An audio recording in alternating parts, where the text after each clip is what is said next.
the United States, life, liberty, and pursuit of happiness. Despite what many Americans have been taught, or what popular culture sometimes suggests, the United States is not a pure or direct democracy. It never has been.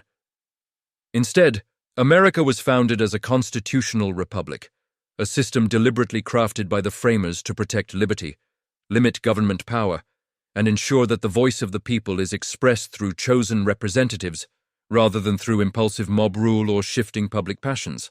This misunderstanding matters. How we interpret our form of government shapes how we vote, how we view political power, and how we hold leaders accountable. Recognizing that we live in a constitutional republic, not a direct democracy, helps us understand the safeguards the founders built into the system and why those safeguards remain essential today.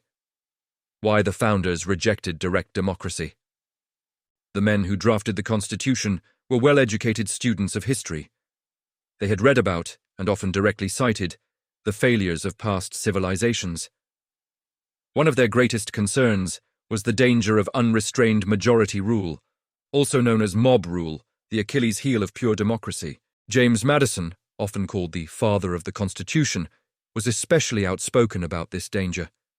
In Federalist No. 10, he wrote extensively about the tyranny of factions, groups of citizens driven by passion rather than reason. Madison argued that direct democracies were always vulnerable to such passions and often destroyed themselves. As Madison famously wrote, "The public voice, pronounced by the representatives of the people, will be more consonant to the public good than if pronounced by the people themselves." James Madison, Federalist No. 10. This quote highlights a key principle. The framers believed that elected representatives, carefully chosen and constitutionally constrained, would help refine and stabilize public opinion. In other words, the founders trusted the people, but they did not trust sudden emotion, temporary outrage, or the ability of large crowds to make thoughtful, long-term decisions. A constitutional republic. What it really means to the framers. A republic was more than a buzzword. It was a carefully defined structure. The people hold ultimate power, popular sovereignty. The people elect representatives to exercise that power. Those representatives must govern according to a written constitution. Government actions are limited and subject to checks and balances. Individual rights are protected from both government and majority pressure. The Constitution was therefore designed to restrain sudden swings in public emotion, prevent concentration of power, and preserve liberty through structural protections. Key features of our constitutional republic. 1. The Electoral College ensures states, not just population centers, have influence in electing the president. 2. The Senate. Originally designed so states, not just voters, had representation. 3. Judicial review. Courts can strike down laws, even popular ones, that violate the Constitution. 4. The Bill of Rights protects individuals from the federal government and from majority overreach. 5. Separation of powers ensures that no branch can dominate the others. These features are not flaws, they are protections. They preserve liberty by preventing the majority from stripping away the rights of the minority. The framers' vision. A representative democracy within a republic. Some people today use the phrase democracy as if it must mean pure majority rule. But the framers used the term differently.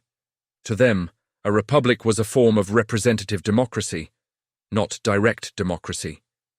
Madison, Hamilton, and other framers repeatedly emphasized that in a republic, the people choose leaders deliberate on behalf of their constituents. Lawmaking is structured, slow, and filtered. Rights do not depend on popular opinion. Government exists to secure liberty, not to dictate it. This system was created not simply to govern, but to protect what the Declaration of Independence calls unalienable rights. The Declaration of Independence, the foundation of American identity. To understand why the United States is a constitutional republic, we must look to the philosophical foundations of American government, found in the Declaration of Independence. The Declaration boldly states, "We hold these truths to be self-evident, that all men are created equal, that they are endowed by their Creator with certain unalienable rights, that among these are life, liberty, and the pursuit of happiness. This sentence does more than inspire. It establishes that rights come from God, not government. Government exists to protect those rights. The people may change a government that becomes destructive. This core belief that rights are God-given makes a pure democracy dangerous. If the majority can vote away fundamental rights, then those rights are not unalienable, they are conditional. A constitutional republic prevents that erosion. Diversity among the framers, great minds of many backgrounds. It is often said that the Constitution was created by great men. This is undeniably true, but sometimes misunderstood. The founders were not all the same. They came from different colonies, different professions, and even different racial and ethnic backgrounds. Some were wealthy, some were not. Some owned slaves, others fought tirelessly for abolition. Some were deeply religious, others were more philosophical. The Constitution was shaped by white founders such as Madison, Hamilton, Washington, and Jefferson. Black Americans like Crispus Attucks, who died in the Boston Massacre, sparking revolutionary fervor. Free black contributors and activists who pushed early leaders to recognize universal liberty. Native Americans, whose confederacies influenced Federalist principles. Immigrants and thinkers from Europe, whose political writings guided American thought. Each brought unique insights, and collectively they helped shape a government designed to maximize freedom while maintaining social order. Their shared goal was simple: create a system that protects individual liberty while preventing chaos. Core American principles, the glue that holds us together. While Americans disagree on many issues, there are foundational principles that have defined our national identity for centuries. Among them are 1. Individualism, the belief that each person has inherent worth, agency, and responsibility. 2. Civil liberties, rights that cannot be taken away by government or dictated by popular opinion. 3. Self-government, the idea that the people, not monarchs or elites, should determine how they are governed. 4. Free market economics, a system that rewards initiative, innovation, and hard work, leading to unprecedented prosperity. Equality under the law, not equality of outcomes, but equal treatment and protection within the justice system. These shared values have allowed America to thrive despite differing backgrounds, beliefs, and cultures. Why understanding our system matters today.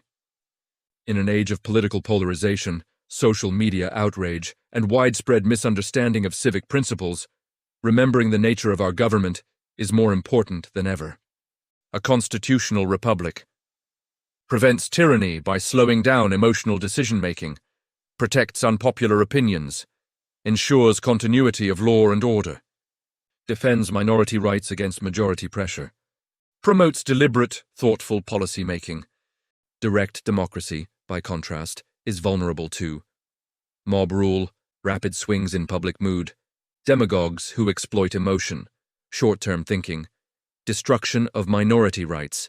The founders understood these dangers because they studied history, and they had lived through political instability firsthand. The duty of every citizen: defend the republic. A republic is not self-sustaining. It requires an informed public, moral leadership, respect for the Constitution, protection of individual rights, civic engagement rooted in principle rather than passion. Thomas Jefferson warned, "Eternal vigilance is the price of liberty." To preserve our freedoms, we must stand up for our beliefs, hold leaders accountable, protect constitutional principles, oppose efforts to undermine individual liberty, advocate for what is right, even when unpopular freedom survives only when citizens actively defend it. The United States is a constitutional republic for a reason. The framers knew the dangers of pure democracy, the instability of unchecked majority rule, and the historical tendency of democracies to collapse into tyranny. By designing a republic grounded in unalienable rights, separation of powers, and representative government, they created a system capable of long-term stability and personal freedom. Great minds, white, Black, Native American, immigrant, male and female, have all shaped and improved this republic over time. Their collective effort has given us a nation where liberty is not just a slogan, but a lived reality. And today, just as in the founding era, the responsibility falls on us. To protect our freedoms, we must advocate for truth. We must understand our system. We must defend constitutional principles. We must speak boldly about what we believe is right. Because the survival of the Republic depends, not on government, but on we the people. This podcast was produced by Jeffrey S. Nichols. The video and voice was created by CapCut.